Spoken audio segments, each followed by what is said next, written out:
Al-Fatihah, dan masuk fasa yang kedua ialah berkenaan dengan amali bacaan, ya, pada tahsin qiraah.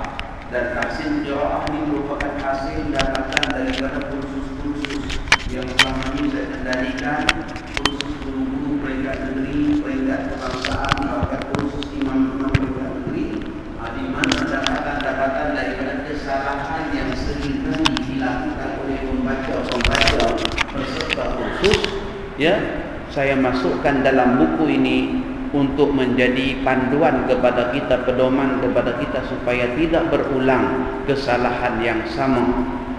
Baik, kita terus kepada fasa yang pertama, ya, pada kelebihan ayat, kelebihan surah dan sebagainya. Saya rasa tuan-tuan semua insya-Allah boleh baca dan boleh fahami.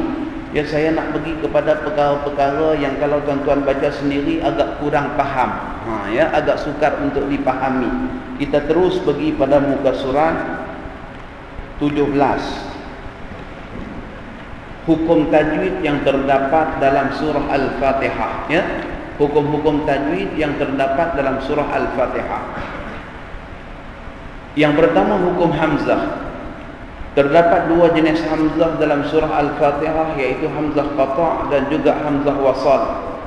Hamzah qata' ni mudah bahasanya ialah hamzah yang menerima baris, dan hamzah yang dibaca dalam bacaan sambung ataupun bacaan waqaf. Hamzah ni ada wujud dia. Dan dalam bacaan kita, hamzah qata' ini hendaklah dibaca dengan bacaan tahqiq, ya, riwayat Hafs an Asim. Bacaan kita ni tuan-tuan, bacaan Hafs an Asim yang mengambil riwayat bacaan daripada Sayyidina Utsman bin Affan, Ali bin Abi Thalib, Ubay bin Ka'ab, Zaid bin Thabit, ya, itu sahabat-sahabat Nabi, dan Abdullah bin Mas'ud. 5 orang sahabat yang merupakan guru Al-Quran kepada kita semua. Ya, tuan-tuan boleh rujuk pada muka surat 51, ya, sanad bacaan Al-Quran yang sampai kepada Rasulullah SAW. Ya, senarai nama guru-guru kita. Mengikut bacaan kita, hamzah mestilah dibaca dengan tahqiq. Tahqiq maksudnya diperjelaskan satu persatu sifat hamzahnya, sampai kita tidak sebut hamzah itu seolah-olah malas-malas. Ada orang baca iyyaka na'budu wa iyyaka nasta'in. Kita dengar dah sedang, tapi rupa-rupanya dia baca dengan tashil hamzah. Hamzah itu dipermudahkan sebutan. Sebutan yang begitu tidak menepati riwayat bacaan kita. Bacaan kita iyyaka na'budu wa iyya dijelaskan hamzahnya. Tak boleh kita sebut wa iyya, ya. Siratal ladzina an'am, tak boleh macam tu. An'am, mesti perjelaskan hamzahnya, sebab itu hukum bacaan yang dinamakan tahqiq, ya, dan al-qiraah, ya, bagi hukum hamzah. Jadi hamzah qata' dalam surah Al-Fatihah ada pada iyyaka wa iyyaka dan an'amta. Keseluruhan hamzah ini hendaklah disebut dengan jelas, ya, dan tidak boleh kita hilangkan sifat, ya, pada hamzah tersebut. Baik, berikutnya hamzah wasal. Muka surat 18. Hamzah yang dibaca ketika memulakan bacaan dengannya, tetapi tidak dibaca ketika bacaan sambung. Hamzah wasal hanya terdapat di awal kalimah sahaja. Hamzah wasal juga hanya pada kalimah kata nama, ya, kata isim dan kata kerja, kata fi'il. Hanya terdapat 2 jenis hamzah wasal dalam surah Al-Fatihah, yaitu hamzah wasal pada kata nama, ya, pada kalimah-kalimah berikut: Allah, Ar-Rahman, Ar-Rahim, Alhamdu, Al-Alamin. Semuanya hendaklah diperjelaskan dalam sebutan apabila kita memulakan dengannya, dan apabila kita baca dengan bacaan sambung, maka tidak adalah hamzah tersebut. Salah satu daripada rukun, ya, rukun bacaan Al-Quran, Imam Ibn Jazari dalam matan beliau mengatakan, wa kullu ma wafaqa wajhan nahwi wa kana lirrasmi ihtimalan yahwi wa sahha isnadan huwa al-Qur'anu fa hadhihi thalathatul arkan wa haythuma yaqtalla ruknun athbiti syududzahu law annahu fi sab'ati. Ya, Jadi 3 rukun dalam bacaan Al-Quran. Yang pertama adalah menepati salah satu daripada tata bahasa Arab. Nah, bacaan kita tadi itu mestilah menepati kaedah tata bahasa Arab. Yang kedua, bacaan kita mestilah menepati kaedah resam Osmani. Sebab itu kita dapati beberapa cetakan Al-Quran yang didatangkan daripada Indonesia, The Miracle Al-Quran, Mushaf Syamil, Mushaf Aisyah, Mushaf Hafsah, Mushaf Khadijah. Dari segi konten yang ada di dalam kitab-kitab Al-Quran tafsir tersebut amat baik sekali. Cuma cetakannya tidak menepati resam Osmani yang muktabar. Maka menyebabkan kalaulah kita berikan Quran tersebut pada anak-anak kita yang baru mahir Iqra 5, minta anak kita tadi itu sambungkan Bismillah, Alhamdulillah, Ar-Rahmanir-Rahim. Anak kita nanti akan baca bunyi macam ni. Bismillahirrahmanirrahim. Alhamdulillahi Rabbil Alamin. Ar-Rahmanirrahim. Sebab apa dia baca macam tu? Sebab pada hamzah wasal diletakkan baris.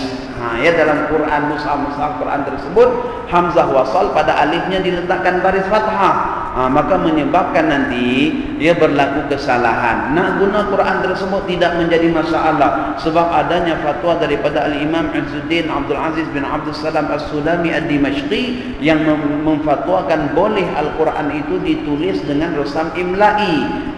Tetapi beliau meletakkan syarat, hendaklah orang yang menggunakan mushaf imla'i tersebut mahir dengan kaedah resam Osmani, supaya dia tidak melakukan kesalahan dalam bacaan. Jadi di saat kita baca dengan sambungan yang sedemikian, maka bacaan kita tidak menepati bacaan Al-Mustafa sallallahu alaihi wasallam. Dan ini yang dikatakan oleh Imam Ibnu Jazari, apabila gugur salah satu daripada 3 rukun Al-Quran, maka sabitlah bacaan itu bacaan yang meragukan, yang tak boleh nak disandarkan kepada penghulu Sayyidul Wujud, Sayyidina Rasulullah sallallahu alaihi wasallam. Rukun yang ketiga ialah sahnya sanad bacaan kita sampai kepada Nabi sallallahu alaihi wasallam, iaitu kita mengambil bacaan daripada seorang guru kepada seorang guru kepada seorang guru yang ada sanadnya, senarai namanya sampai kepada Nabi sallallahu alaihi wasallam.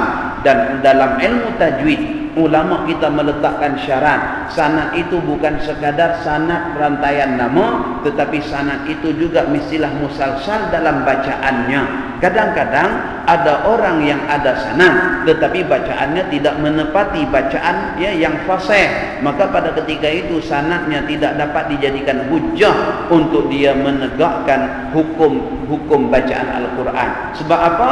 Imam Ibnu Jazari telah meletakkan satu garis panduan, wal akhdhu bit tajwid hatmun lazimun man lam yujawwidil qur'ana athimun li'annahu bihil ilahi anzala wa hakadha bihi ilaina wasala.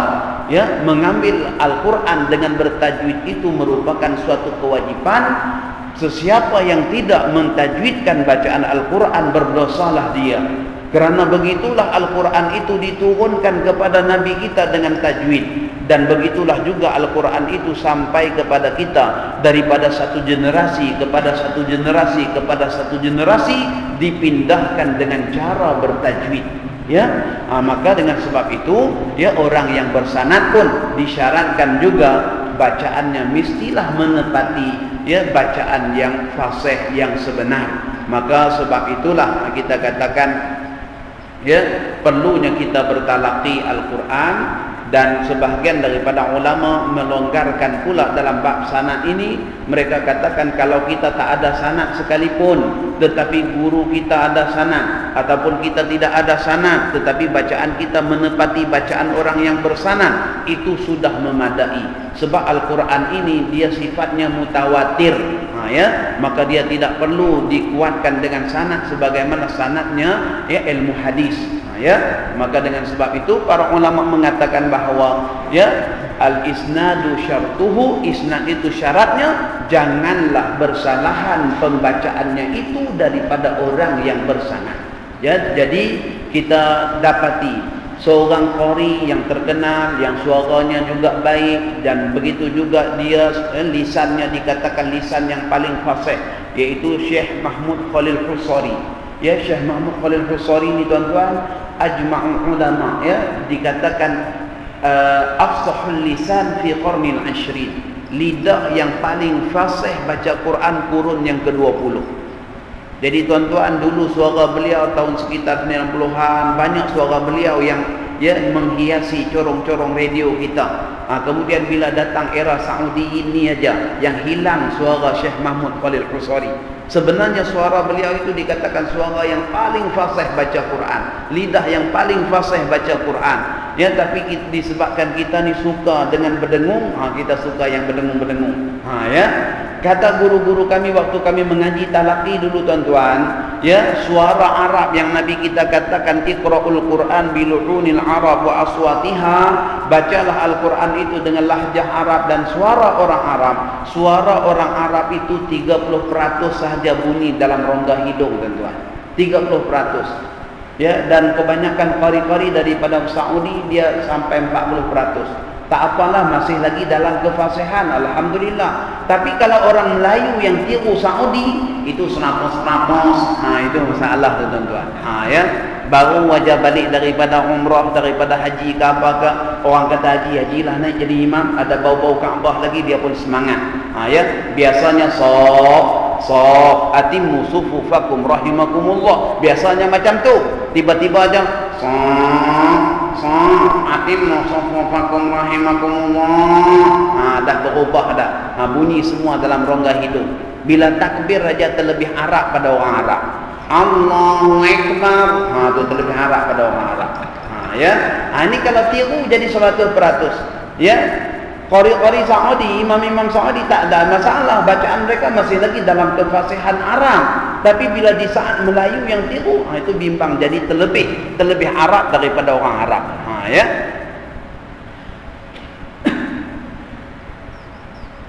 Baik. Hamzah wasal pada kata fi'il pada ihdina, ya, satu tempat sahaja. Baik, kita masuk pada hukum lam. Huruf lam dalam surah Al-Fatihah pada semua tempat lamnya dibaca dengan nipis tuan-tuan. Tak ada satu tempat pun lam dibaca dengan tebal. Ya, dalam surah Al-Fatihah. Ya, bila kita baca dengan bacaan yang biasa, ya, maka lam tidak ditebalkan dalam surah Fatihah. Lam ni salah satu daripada huruf yang special, sebab kadang-kadang baca tebal, kadang-kadang baca nipis. Ada keadaan-keadaan dia. Ya, tapi huruf lam dalam surah Al-Fatihah ni semuanya dibaca dengan nipis. Cuma kadang-kadang dalam pembacaan kita terpengaruh dengan sifat huruf isti'la dan juga huruf tafkhim, ya, huruf mufakhamah yang akhirnya lam terpengaruh. Siratal ladzi, lam jadi tebal. Ghairil maghdubi 'alaihim waladdallin, lam jadi tebal. Ya, kadang-kadang kita tak perasan. Ya, maka perlulah satu kaedah. Ya, kata guru-guru kami dulu syammim, untuk kita pastikan lam tadi tu, ya, rasa nipis, kedengaran nipis, ialah dengan kita senyum sikit. Siratal ladzi, nipis. Siratal ladzi, tebal. Ladzi, tebal. Siratal ladzi, nipis. Mudah aja, senyum aja. Cuma kena ingat, senyum ni hanya kaedah pendekatan. Jangan pula mentang-mentang dah talaqi dengan saya, balik duk bergaduh pula dengan imam kampung hari raya nanti. Imam baca Fatihah, menggigil tuan imam baca dengan kita. Selama ni tak pernah suruh imam baca pun. Ya. Ya, bila imam baca aja, imam baca tadi tu dah baik dah, tapi ada salah sikit. Anak salah kat mana? Ya, imam tak senyum tadi. Tu dia. Sebab ustaz kata kena senyum. Anak talaqi bersanad ni kena senyum kata. Ya, bukan tuan-tuan. Senyum tu kaedah aja. Ya, muktamad pada bacaan Quran ialah pendengaran. Ya, di saat telinga kita mendengar bunyi bacaan itu fasih, walaupun kita tak herat mulut, walaupun kita tak senyum, walaupun kita tidak lencongkan lidah, tetapi bacaan muktamad, ya, pendengaran kita dengar dah fasih, itulah kefasihan Quran. Tak perlu lagi kita katakan berlebih-lebih. Ni ada orang kata ni kena kat sini kena herat mulut. Kalau tak herat mulut tak sama macam Nabi baca. Tidak begitu tuan-tuan, ya. Kita tengok pada muktamad, pada qiraah ialah pendengaran, ya. Baik, lam dalam surah Al-Fatihah semua baca nipis. Baik, hukum mat. Sebelum kita masuk kepada hukum mat, tuan-tuan, kadang-kadang di kalangan sahabat-sahabat kita, sebab mereka terlalu teruja dengan ilmu tajwid, semuanya nak dihukum mengikut sukatan ilmu tajwid. Ini pun masalah juga, tuan-tuan. Ya, bila tuan Bilal azan aja, hayya 'alas salat, dia kira ni dah sampai 12 harakat tu ma'arif sukun aja kata dia, 6 harakat apa sampai 12. Ya, ada yang macam tu. Bila tuan imam afdalul zikri fa'lam annahu la ilaha illallah, dia kira-kira 9, itu mah jaiz kata dia, 4 aja. Ya, ini dalam satu kita katakan kemahiran ilmu, alhamdulillah, maksudnya dah kuasai ilmu tajwid, tetapi salah hukum pada tempat. Ya, salah letak pada tempat. Sebenarnya tuan-tuan, hukum mat ni terbahagi pada 2. Sebelum kita duk bincang mat asli dengan mat far'i, itu hanya satu bahagian mat sahaja. Ya, sebenarnya hukum mat terbahagi pada 2. Ulama kita katakan mat, ya, mat hakiki dan mat majazi. Mat hakiki itulah yang dikatakan mat yang dibincangkan dalam hukum Al-Quran, dalam hukum tajwid. Ya, keseluruhan hukum ilmu tajwid yang kita pelajari, mat asli, mat far'i, mat lazim, mat wajib, mat apa, semuanya itu adalah dalam kumpulan mat hakiki. Kita memanjangkan kadar bacaan mengikut peraturan, ya, kaedah ilmu tajwid. Itu dikatakan mat hakiki. Dan satu lagi kumpulan mat ialah mat majazi. Mat majazi maksudnya kita memanjangkan pada bacaan-bacaan, pada kalimah-kalimah tertentu, bukan mengambil kira pada hukum tajwid yang ada padanya, tetapi mengambil kira pada makna ataupun keagungan yang ada pada lafaz-lafaz tersebut. Contohnya pada azan, ulama kita katakan azan itu hukum matnya ialah maddut ta'zim, mat pengagungan. Jadi kalau 6 harakat duk ikut hukum tajwid aja, as-salatu khairum minan naum, tak jaga tuan-tuan. Yang panjang pun tak jaga. Ya. Maka maddut ta'zim, ulama kita katakan azan boleh dipanjangkan sampai 21 harakat. Ya, sampai 21 harakat. Hayya 'alas salat,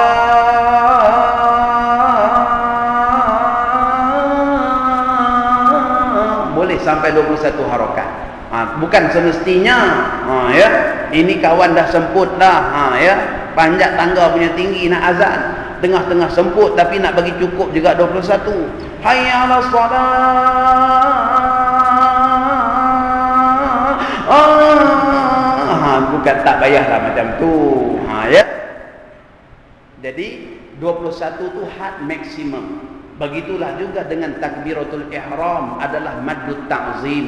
Sebab itu kata Syekh Daud Khatani, ya, aku nak sebut tadi dalam kitab Muniyatul Musalli, ya, dalam bab takbir, ya, boleh takbir bagi orang awam sampai 14 harakat, ya, sampai 7 kadar alif bagi ahli tajwid kata dia. Ya, maksudnya sampai 14 harakat. Untuk orang awam yang sukar untuk menghadirkan niat, takbir 4 kali tak dapat lagi tuan-tuan. Allah tak dapat.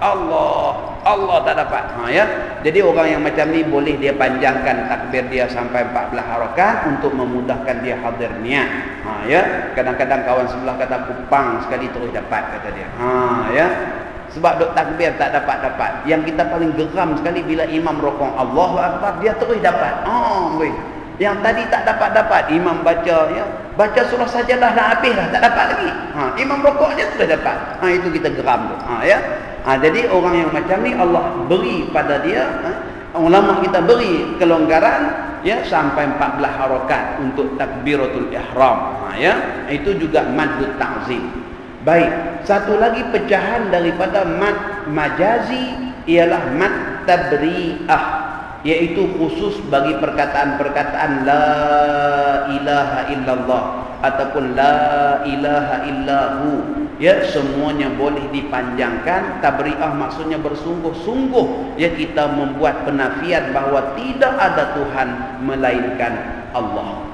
Ya, maka itu termasuk dalam hukum mat, ya, mat majazi.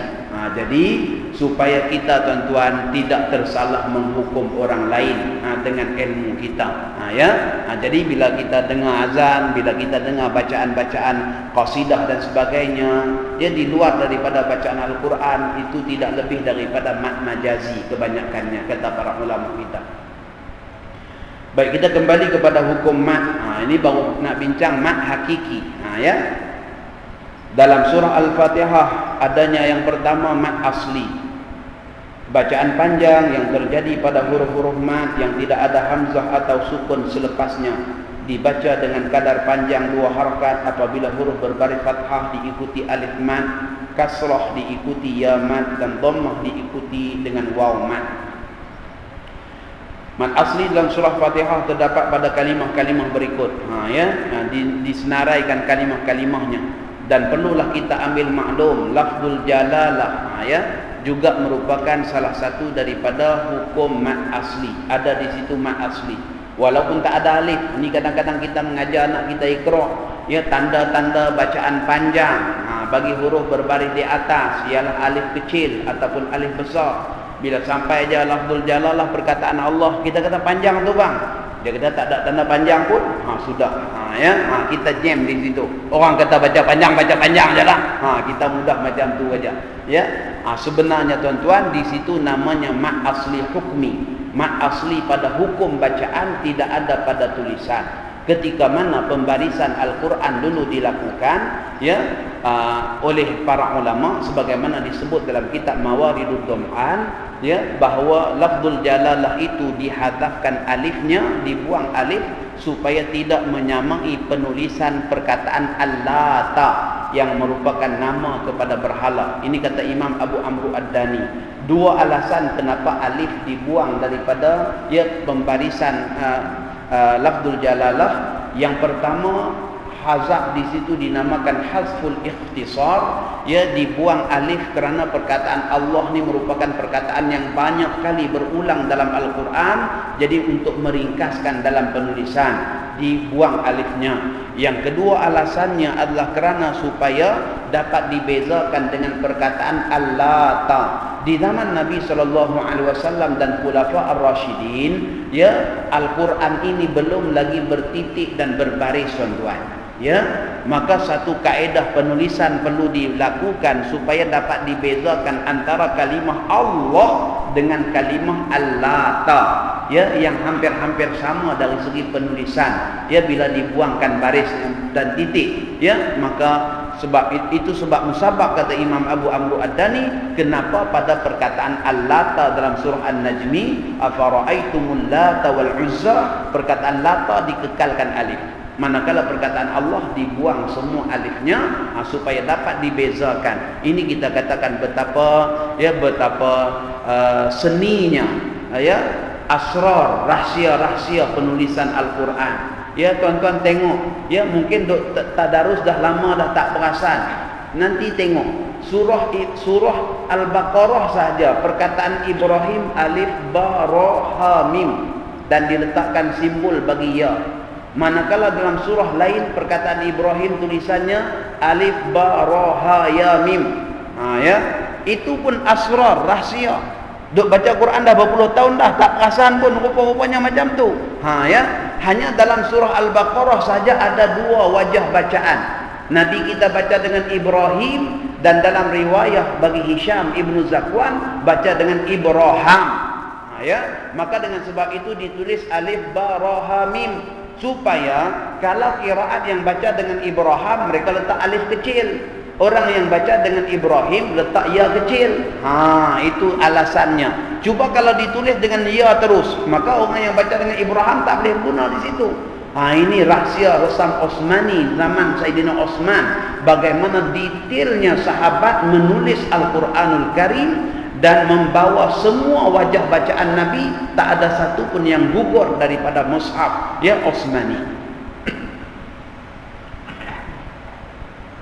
Baik, yang berikutnya ialah ma'arif disukun.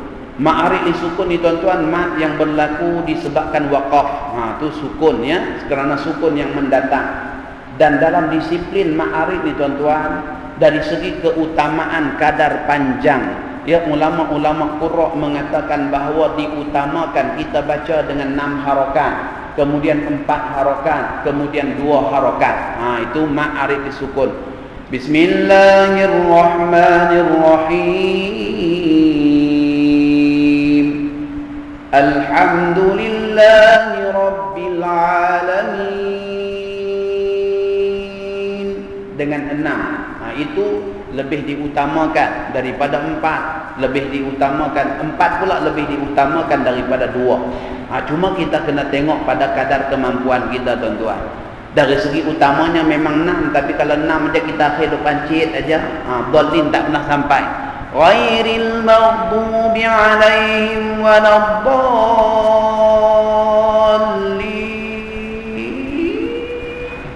Kalau macam tu aja tuan-tuan, kita kena pilih yang sesuai bagi kita. Mungkin 4 saja. Khairul umuri awsatuha. Sebaik-baik perkara tu yang pertengahan. Ya. Namun dari segi ranking keutamaan, utama 6, kemudian 4, kemudian 2. Terbalik dengan hukum madlin. Ni saya cakap siap-siap, tak ada di sini. Tapi supaya tahu, madlin terbalik hukum dia. La ta'khudhuhu sinatun wala naum. Itu madlin. Ya, madlin hukum dia terbalik di mana kadar panjangnya lebih diutamakan 2, kemudian 4, kemudian 6. Terbalik dengan hukum ma'arif disukun. Ni tuan-tuan nak dapat dalam buku-buku tajwid biasa mungkin kita tak jumpa. Ya, ini semua dibincangkan dalam ilmu tahriratul qiraah, disiplin dalam periwayatan bacaan Al-Quran. Imam Ibn Jazari berpesan tuan-tuan, wa ma ya'tihi min harfi maddin fa fihi nadhiruhu.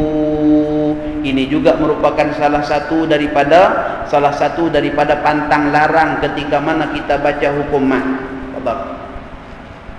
Ya, pantang larang dalam pembacaan hukum mat tuan-tuan, apa dia? Setiap kali kita temui hukum mat dalam satu perkataan, maka kalau kita jumpa hukum mat yang sama pada perkataan yang lain, kita hendaklah menjaga kadar panjang hukum mat tersebut. Contohnya ma'arif disukun. Dalam surah Fatihah berulang ma'arif disukun berapa kali? 7 kali. Maka pada ketujuh tempat tersebut hendaklah kita baca dengan kadar yang sama panjang. Kalau kita pada bismillah baca dengan 2 harakat kadar ma'arif, maka pada ayat-ayat yang berikutnya pun semuanya dengan 2 harakat. Itu maksud Imam Ibn Jazari.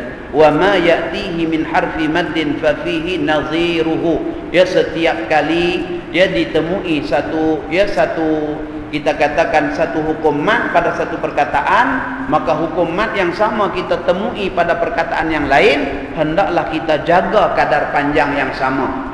Ini kita kadang-kadang syok ikut suka kita aja tuan-tuan. Bismillahirrahmanirrahim 4. Alhamdulillahi Rabbil Alamin 6. Ar-Rahmanir-Rahim 2. Maliki Yaumiddin 4. Iyyaka na'budu wa iyyaka nasta'in 6 balik. Itu tuan-tuan bacaan yang kurang baik. Ya. Walaupun dari segi hukum tajwidnya tidaklah menjadi satu kesalahan yang besar, tetapi dari segi adab dalam periwayatan bacaan Al-Quran, ia dianggap kesalahan yang besar. Orang yang tidak menjaga adab ini tuan-tuan, ya, sanadnya dianggap tidak sah. Ya, sanad bacaannya dianggap tidak sah. Sebab itu ya para ulama mengarang satu buku khas berkenaan dengan tahriratul qiraah, ya, kemahiran dalam bacaan, di mana kita menjaga pantang larang yang mesti kita patuhi dalam bacaan-bacaan Al-Quranul Karim. Ya, begitu juga dengan mat wajib. Kita katakan mat wajib boleh baca dengan 4 harakat, boleh baca dengan 5 harakat. Tapi ketika mana dalam satu majlis bacaan Quran kita mulakan dengan 4 harakat, maka pada semua tempat mesti dengan 4 harakat. Ya, begitulah juga dengan mat jaiz. Bila pada satu tempat kita mula jumpa mat jaiz, kita baca dengan 4, keseluruhan tempat-tempat yang lain pun hendaklah dibaca dengan 4. Itu kaedah yang telah diletakkan oleh Imam Ibn Jazari, ya, sebagai kita katakan ya muallim Al-Quran yang terkenal, imam yang terkenal. Bahkan siapa juga yang mengaku ada sanad Quran, kalau tak ada nama Imam Ibn Jazari dalam sanad dia, maka ulama kita katakan sanad tersebut tidak sah. Ya, sebab Imam Ibn Jazari lah orang yang mengumpulkan semua riwayat-riwayat bacaan Al-Quran Nabi SAW. Baik, berikutnya mat lazim kalimi musaqqal. Ya, hukum mat lazim. Kita selalu sebut aja mat lazim. Kadang-kadang bila tanya sebab apa nama lazim, dah orang kata lazim ajalah. Kita bantai macam tu aja. Ya.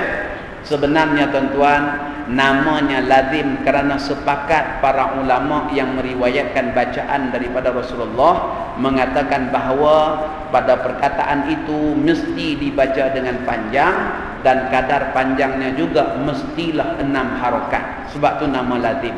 Sebab mereka sepakat mengatakan bacaannya mesti panjang dan mesti 6 harakat. Tak boleh kurang 6 harakat.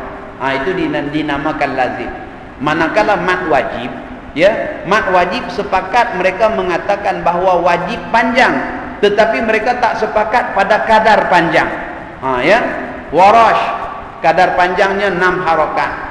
Kita bacaan kita Hafs bin Sulaiman Al-Mughirah Al-Asadi baca dengan 4 ataupun 5. Ya, manakala ulama qurra yang lain Hamzah baca dengan 6 harakat. Mat wajib, ya, mereka hanya sepakat mengatakan kadar panjangnya wajib, ya, wajib dibaca dengan panjang, tetapi kadar panjangnya tidak sepakat. Ya, berbeza dengan mat lazim, sepakat mengatakan wajib panjang dan mestilah 6 harakat kadar panjangnya. Manakala mat jaiz pula dinamakan jaiz yang bermaksud harus. Harus di sini kerana apa? Kerana dalam riwayat-riwayat para alim ulama menyatakan bahawa ya pada mat tersebut ada ya berbagai-bagai riwayat. Ada yang baca dengan 2 harakat, ada yang baca dengan 3 harakat, ada yang baca dengan 4 harakat, ada yang baca dengan 5 harakat, ada yang baca dengan 6 harakat. Sampai begitu sekali pada mat jaiz. Ya, perbezaan riwayat yang sampai kepada bacaan Nabi SAW. Jadi mat lazim hanya satu perkataan aja, yaitu pada perkataan ad-daddin. Mestilah kita panjangkan dia dengan kadar panjang 6 harakat. Tuan-tuan jangan bimbang, petang ni kita akan talaqi musyafahah, saya baca, tuan-tuan ikut. Dan satu istimewanya majlis bersama saya pada petang ni, tuan-tuan, kita santai-santai aja dan tuan-tuan tak payah baca seorang-seorang. Ya. Sebab tuan-tuan, kalau baca ramai-ramai ni betul semua. Ya, itu yang seronok tu. Kalau baca ramai-ramai betul semua. Kalau baca seorang-seorang belum tentu lagi. Ya, jadi petang ni kita santai-santai aja. Saya baca, tuan-tuan ikut. Saya baca, tuan-tuan ikut. Itu kaedah tuan-tuan nak pujuk orang bagi mengaji Quran. Ya. Kalau pada awal lagi kena baca seorang-seorang, insya-Allah waktu mengaji teori ramai. 200 orang pendaftaran teori. Bila masuk bab mengaji baca seorang-seorang aja mula hilang. Seorang-seorang. Dan itulah faktor kegagalan tadarus Al-Quran di bulan Ramadan di tempat-tempat kita. Yang awal-awal tu dah tak ramai. Pada surah-surah yang dia lancar tu okeylah, Baqarah okey lagi. Bila masuk surah Syu'ara, masuk surah apa yang kokak sangkut, asyik salah aja kata dia. Tak pilih aku. Itu tuan-tuan. Ya. Mungkin kita kena ubah juga format tadarus. Yang penting masyarakat kita tahu tadarus tu penting. Masyarakat kita hadir di majlis-majlis Al-Quran. Ya, maka kita ubahlah apa-apa format pun. Mungkin Tuan Imam baca satu muka surat, malam ni kita baca muka surat ni, saya baca, tuan-tuan semua ikut. Kemudian bila Tuan Imam dengar mana-mana rasa salah, dia tegur. Ni kat sini ni kurang ni, kena tebal lagi. Tu dengung idgham dengan dengung ikhfa tu bezakan. Ya. Kadang-kadang kita tahu berdengung aja tuan-tuan. Ya. Ikhfa pun dengung, idgham pun dengung, tapi tak boleh nak beza dengung idgham dengan ikhfa. Dengung idgham bunyinya di hadapan. Mai mim, miu, semua bunyi di hadapan. Manakala dengung idgham, dengung idgham bunyi di hadapan. Mimma, maiya, miwa, semuanya bunyi di hadapan. Tetapi kalau dengungnya dengung ikhfa, bunyinya di atas rongga hidung. Anta, anqa, min qabl, anta. Semuanya dengung bunyi pada bahagian atas rongga hidung. Ini mungkin kita boleh buat satu sesi tahsin yang macam tu, supaya kita tahu beza. Oh, hukum ni macam ni, hukum ni macam ni, cara bacanya tuan-tuan. Baik, berikutnya ialah hukum ra'. Terdapat dua jenis ra' dalam bacaan surah Al-Fatihah, ya, ra' yang dibaca dengan tebal dan ra' yang dibaca dengan nipis. Dan huruf ra' ni merupakan huruf yang spesial tuan-tuan. Sebab huruf ra' ni huruf tikrar, huruf yang ada getar. Itu sifat yang ada pada ra'. Namun pada keadaan tertentu ra' ni tak boleh digetarkan lidah. Bukan tak boleh getar langsung, tetapi hendaklah disembunyikan sedikit getaran lidah. Ini kita kadang-kadang kita terlebih-lebih menggetarkan Allahu Akbar. Dalam sekitar 2 kali 3 kali aja. Tiba-tiba aja Allahu Akbar. Sami'allahu liman hamidah. Allahu Akbar. Itu melampau-lampau sangat tuan-tuan. Dan huruf ra bila dia bersabdu tak boleh digetarkan.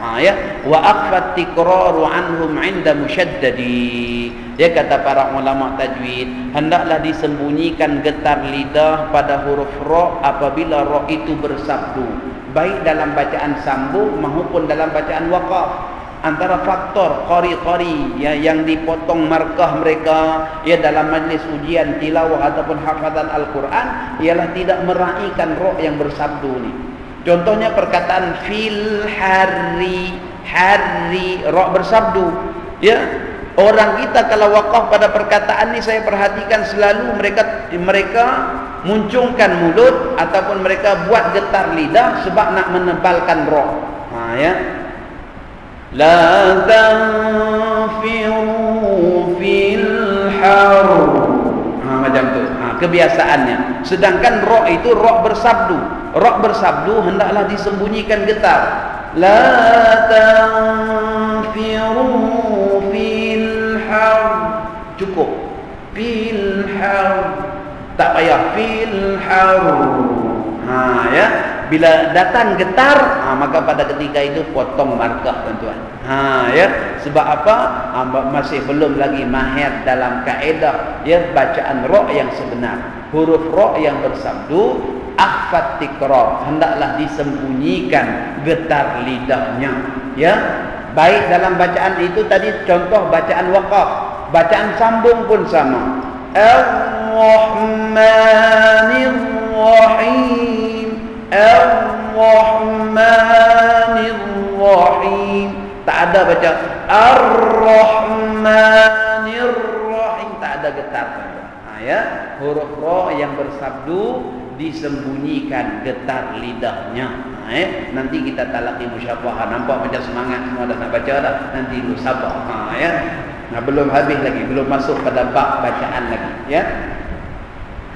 Jadi ra yang dibaca dengan tebal, Ar-Rahman, Ar-Rahim, Ya Rabbi, As-Sirat dan Sirata.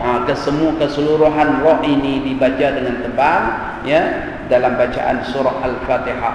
Baik ra yang dibaca dengan nipis hanya satu sahaja, iaitu pada ghairi, ghairi, ri. Bila nak nipis ni mudahnya dengan cara kita senyum je tuan-tuan. Ghairi, nipis. Fir'aun, Firdaus. Perkataan ni, dua-dua perkataan ni hendaklah baca dengan nipis sampai bila-bila pun tuan-tuan. Fir'aun, Firdaus dalam Al-Quran jumpa kat mana pun ra-nya mestilah dibaca dengan nipis.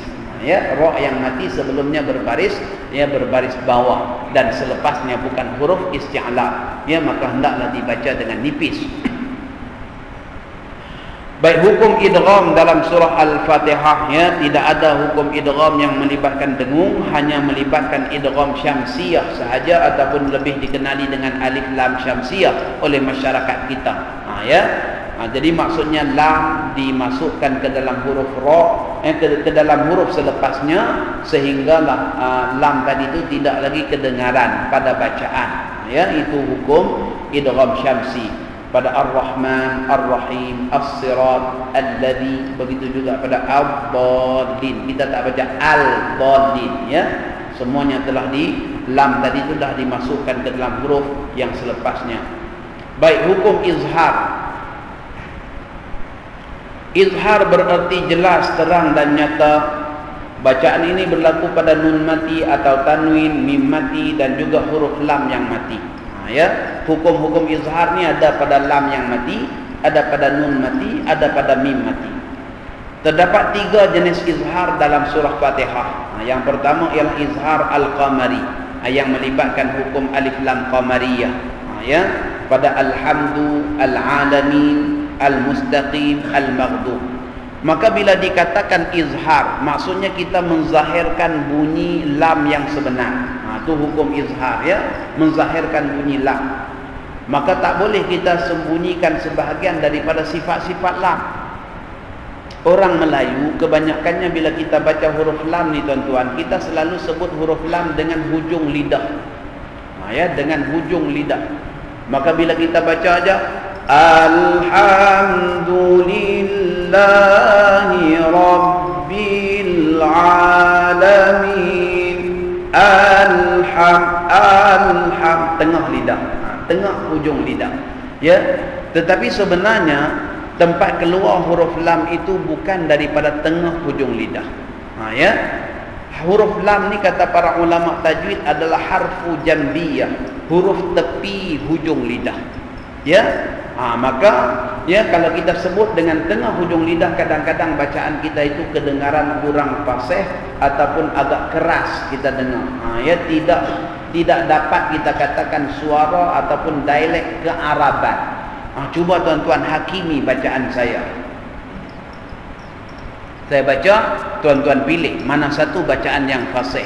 Ya, pada pendengaran masing-masing. Bacaan yang pertama, alhamdulillahi rabbil alamin. Bacaan yang kedua, alhamdulillahi rabbil alamin. Rasa-rasanya mana satu yang fasih? Kau kena ulang semula lagi sekali. Lagi sekali ulang. Ada pernah tengok majlis tilawah Quran peringkat kebangsaan antarabangsa baru ni? Anda tengok? Ada tak hakim keluar mana dia baca tadi, ulang lagi sekali? Tak ada. Tadi saya dah suruh jadi hakim dah. Ya. Tapi tak apa sebab hakim tak bertauliah belaka ni. Ya. Bacaan yang pertama tadi tu saya jaga sifat bagi huruf lam, iaitu sifat inhiraf. Inhiraf ialah berlaku sedikit lencongan lidah, ya, untuk mengeluarkan lam daripada tepi lidah. Ya, kita selalu sebut al, tapi orang Arab sebut al. Ya, jadi untuk memudahkan kaedah dalam sebutan, hujung lidah kita tu kita serongkan ke gigi taring. Al. Ya, kalau al tengah, al. Terutamanya kalau kita ajak anak kita baca Quran, anak kita baca macam ni. Alhamdulillahi rabbil alamin. Dia ada ala-ala bila-bila. Ya. Yang ada ala-ala bila-bila ni sebenarnya masalahnya ialah dia sebut lam dengan hujung lidah. Jadi mudah berlaku lontaran suara yang kedua sehingga terjadilah qalqalah.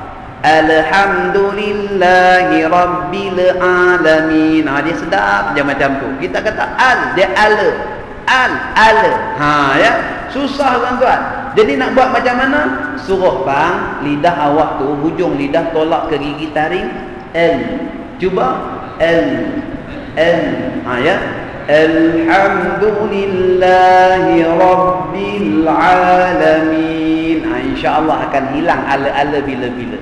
Ya. Itu cara untuk kita menjaga kefasihan dalam sebutan huruf lam. Ya. Sifat inhiraf bagi hukum lam. Ya. Baik, izhar yang kedua ialah izhar halqi. Ya, apabila huruf-huruf halqum bertemu, ya, dengan nun mati. Nun mati bertemu dengan huruf-huruf yang keluar di halqum. dalam surah Fatihah pada perkataan an'a, ya, di situ nun mati bertemu dengan ain, hukumnya izhar halqi, ya. Dibaca dengan hukum izhar sebab jauhnya nun dan juga ain.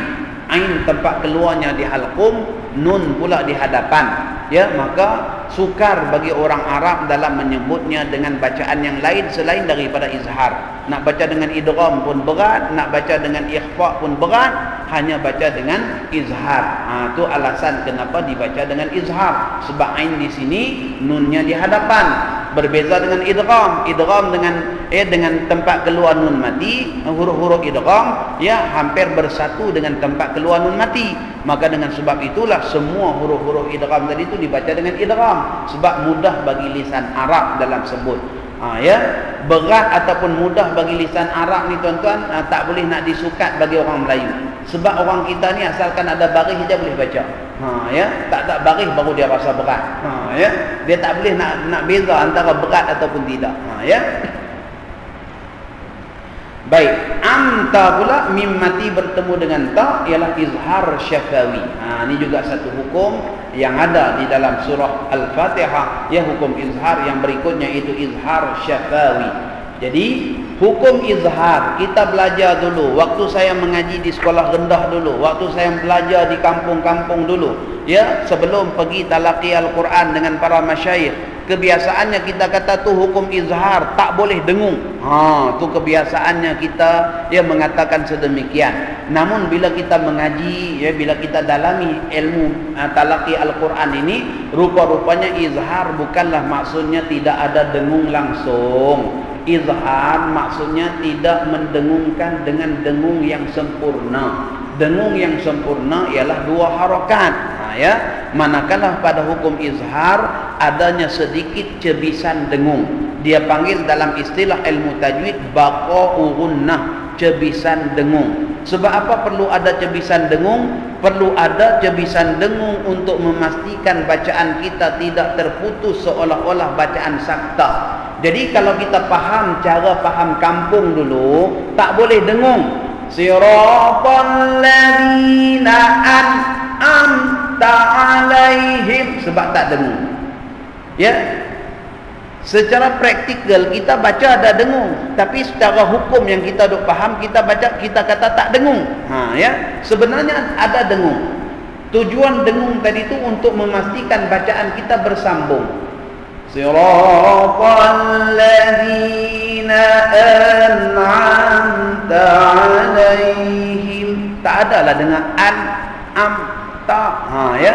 An'amta ada dengung, ya, sebab huruf nun dan huruf mim tidak sunyi daripada sifat dengung, ya. Wal ghunnatu as-sautul ladzi fil mimi wan nuni yakhruju minal khayshumi. Itu kata matan, ya. Matan mengatakan bahawa dalam matan tajwid dikatakan ghunnah itu ialah suara yang ada pada huruf nun dan mim, yang mana ia keluar daripada khayshum, daripada rongga hidung. Jadi asalkan huruf nun dan huruf mim, apa juga keadaannya pasti ada dengung. Sebab sifat yang berkekalan pada huruf nun dan mim ialah dengung. Ya, tak boleh nak dipisahkan dengan nun dan mim.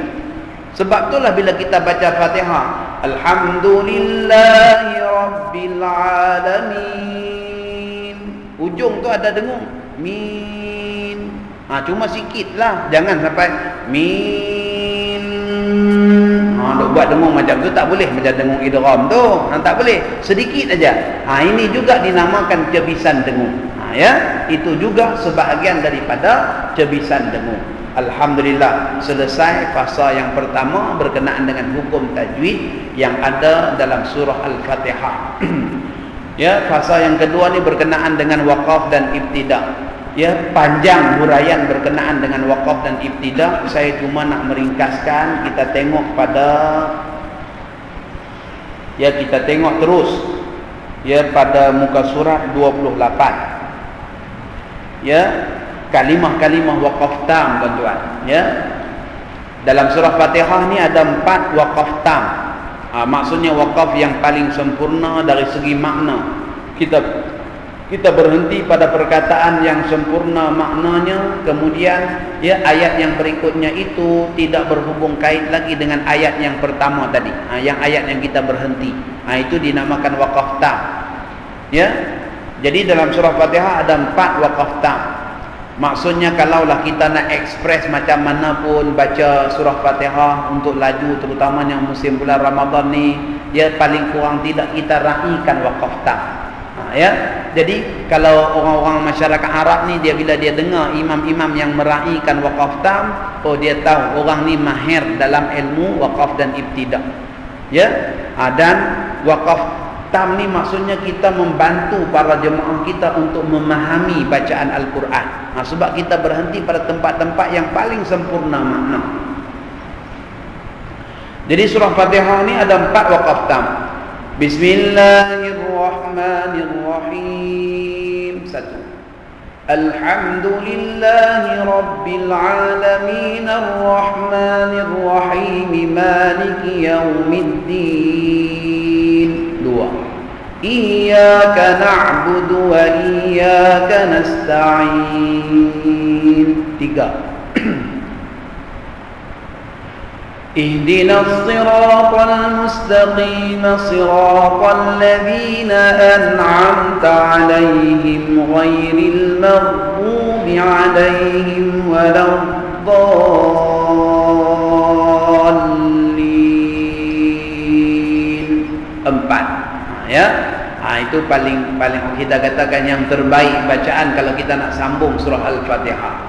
Dan ada satu riwayat yang disebutkan bahawa boleh juga bismillah itu disambungkan, ya, sebagaimana bacaan yang disandarkan kepada Sayyidina Umar Al-Khattab. Bismillahirrahmanirrahim. Alhamdulillahi rabbil alamin arrahmanirrahim maliki yaumiddin. Sampai situ. Ya, kemudian yang lainnya sama. Jadi maksudnya 3 waqaf. Ya, nak berhenti 3 kali ataupun berhenti 4 kali. Ya, kalau kita nak menyambung bacaan surah Al-Fatihah. Dan sebahagian daripada ulama mengatakan ayat iyyaka na'budu wa iyyaka nasta'in ayatun mustaqillah la tasilu bima qablaha wa ma ba'daha. Ya, ayat iyyaka na'budu wa iyyaka nasta'in adalah ayat yang tersendiri, tidak dihubungkan dengan ayat sebelumnya dan tidak juga disambungkan dengan ayat selepasnya. Ya, jadi para ulama mengatakan bahawa afdal ayat iyyaka na'budu wa iyyaka nasta'in itu tak disambung dengan mana-mana ayat yang sebelum dan selepas. Ya, jadi kalau kita baca maliki yaumiddin iyyaka na'budu wa iyyaka nasta'in, juga dipandang kurang baik. Begitu juga iyyaka na'budu wa iyyaka nasta'in ihdinas siratal mustaqim, juga kurang, ya, kurang baik. Sebab apa? Tufidu fihi maqasidat doa, ya, di situ adanya makam di mana kita dituntut berdoa kepada Allah, pemisah di antara hak Allah dan juga hak hamba, ya, sebagaimana yang disebut dalam hadis kursi, dibahagikan surah Al-Fatihah itu kepada 2 bahagian, hak hamba dan juga hak Allah. Ya, jadi ayat iyyaka na'budu itu adalah ayat pemisah di antara duanya. Ya, maka tak disambungkan itu lebih utama. Tapi kalau nak sambung bukanlah jadi hukum haram, ya, cuma dari segi adab pada pemahaman Al-Quran saja. Ya, sebab apa? Imam Ibnu Jazari menyatakan walaisa fil Qur'ani min waqfin wajab wala haramin ghaira ma lahu sabab. Ya, dalam Al-Quran ini tidak ada satu pun tempat wakaf wajib. Tak ada tempat yang kita kata ni wajib berhenti, tak berhenti haram, tak ada dalam Quran. Wala haramin ghaira ma lahu sabab, dan begitu juga tidak ada tempat yang haram berhenti kecuali ada sebab musababnya. Ya, bila mendatangkan kesamaran makna, bila mengubah makna baru boleh jadi haram. Itu pun kalau disengajakan. Ya.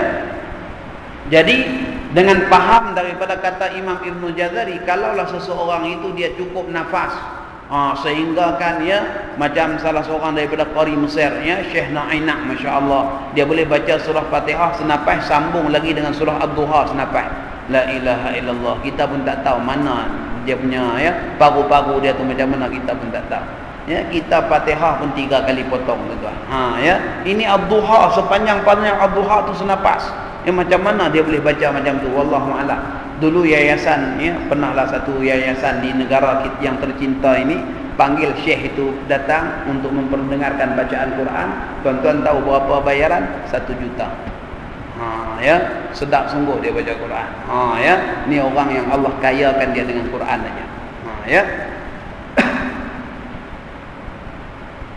Jadi maksudnya kalaulah seseorang tadi tu panjang nafas nak baca 30 juzuk senapas, silakan. Boleh aja, sebab tak ada tempat yang haram berhenti. Ya, tak ada tempat yang wajib berhenti, tak ada tempat yang haram berhenti, kecuali bila berubah makna. Ya, cuma yang kita bincangkan tadi pada iyyaka na'budu dari segi adab pada kefahaman ulama-ulama ya berkenaan dengan bacaan dan munajat kita kepada Allah Subhanahu wa taala. Ya, baik. Waqaf yang kedua, waqaf kafi. Waqaf kafi ini tak ada dalam perbincangan surah Al-Fatihah. Ya. Waqaf yang ketiga ialah waqaf hasan. Kita berhenti pada perkataan yang ada kesempurnaan makna, yang tak boleh dipahami, tetapi perkataan itu masih sangat-sangat berhubung kait dengan perkataan berikutnya, dengan ayat yang berikutnya. Contohnya bila kita berhenti Bismillah dengan nama Allah, dah faham dah. Tapi bila sambung dengan Ar-Rahmanir Rahim tu lagi sempurna makna. Bismillahirrahmanirrahim lagi sempurna makna. Ya, kalau berhenti pada Bismillah pun dah faham makna. Ya, itu dia panggil waqaf hasan. Ya, jadi waqaf hasan ni kalau kita nak ajar anak-anak kita baca Quran, ya pada peringkat awal kita panggil kaedah BIG, baca ikut guru. Ya, sebab dia tak mahir lagi. Ya, maka pada ketika itu kita berhentilah pada tempat-tempat waqaf hasan. Ya, yang dah ada kesempurnaan makna. Jadi dalam surah Al-Fatihah ada beberapa tempat waqaf hasan, termasuklah an'amta alaihim yang pertama. Alaihim yang pertama tu tuan-tuan waqaf hasan. Ya, jadi tak perlu kita nak pertikaikan ada orang berhenti kat situ kita kata tak boleh dan sebagainya. Ulama-ulama menghitung ia sebagai waqaf hasan yang boleh berhenti, dan Imam Ibn Jazari pula mengatakan boleh disambung terus dengan ayat berikutnya. Tidak jadi masalah. Boleh dimulakan ibtidak dengan ghairil maghdub. Ya, tak perlu lagi diulang. Baik, waqaf qabih. Ya, waqaf qabih ialah waqaf yang buruk. Kita berhenti pada tempat-tempat yang kadang-kadang menyebabkan berlakunya kerosakan makna pada Al-Quran ataupun tidak dapat dipahami. Berhenti bism, apa dia berhenti macam tu, tak tahu apa. Ya, dengan nama apa? Bism, alhamd, ya, tempat-tempat yang tak sepatutnya berhenti. Ya. Dan begitulah juga kadang-kadang sama ada kerana ia tidak dapat dipahami makna ataupun mendatangkan kesamaran pada para pendengar, juga dianggap waqaf qabih. Kesamaran macam mana? Contohnya macam ni. Bismillahirrahmanirrahim. Alhamdulillahi rabbil alamin. Ar-Rahman. Dia berhenti kat situ. Ini mendatangkan kesamaran pada pendengar. Mungkin para pendengar ingat dia baca surah Ar-Rahman, akhirnya ada yang sambung Allamal Qur'ana khalaqal insana 'allamahul bayan. Hanya kawan baca Fatihah, tapi tiba-tiba makmum tolong disambung surah Ar-Rahman. Kacau. Ya, sebab apa? Sebab berhenti pada tempat yang boleh mendatangkan kesamaran pada orang yang mendengar. Ya, itu juga dinamakan waqaf qabih. Baik, kita selesai bab waqaf. Ya, ibtidak lebih kurang sama aja tuan-tuan. Di mana tempat waqaf tam, maka ibtidaknya dinamakan ibtidak tam. Di mana tempat waqaf kafi, ibtidaknya dinamakan ibtidak kafi. Di mana waqaf hasan, ibtidaknya dinamakan ibtidak hasan. Ya, dan kita terus masuk kepada yang kedua, iaitu ya talaqi musyafahah, bacaan surah Al-Fatihah. Ya, jadi nak pesan siap-siap tinggalkanlah bahasa ibunda masing-masing. Ya, yang kuat dengan Jawanya tinggalkan Jawa sekejap. Yang kuat dengan Banjarnya tinggalkan Banjar. Ya, yang kuat dengan logat-logat Kedahnya tinggalkan logat Kedah sekejap. Kita cuba sebut dengan cara kearaban, tuan-tuan. Walaupun saya bukan orang Arab, kita cuba-cubalah biar dengar kearaban sikit. Ya, kita kebiasaannya kalau kita mengajar anak-anak kita baca Iqra contohnya, sebutan orang Melayu pada sebutan fathah kebiasaannya agak musyaddadah. Ya, musyaddadah ni maksudnya begitu tegas dan di tengah-tengah lidah. Ajar anak baca Iqra ni, a, ba, ta, fa, ja. Semua kita sebut macam tu. Kalau dalam satu kelas ustaz mengajar sama juga, a, ba, menjerit semua budak-budak. Ya. Jadi akhirnya sebutan itu tidak menepati sebutan kearaban. Itu bila baca aja jadi wadduha walaili iza saja. Bunyi dia semua bunyi tengah-tengah belakang. Ya. Sebab apa? Sebab kita duk ajar baca macam tu. Ya. Maliki yaumiddin, kita kata ma, dia maliki ma. Dia sebut tu dengan tengah lidah. Ya, dengan tengah mulut. Jadi kita cuba perbetulkan balik. Ya, buat sikit alignment dan balancing supaya kita sebut dengan sebutan dengan kefasihan Arab yang sebenar. Saya baca, tuan-tuan ikut.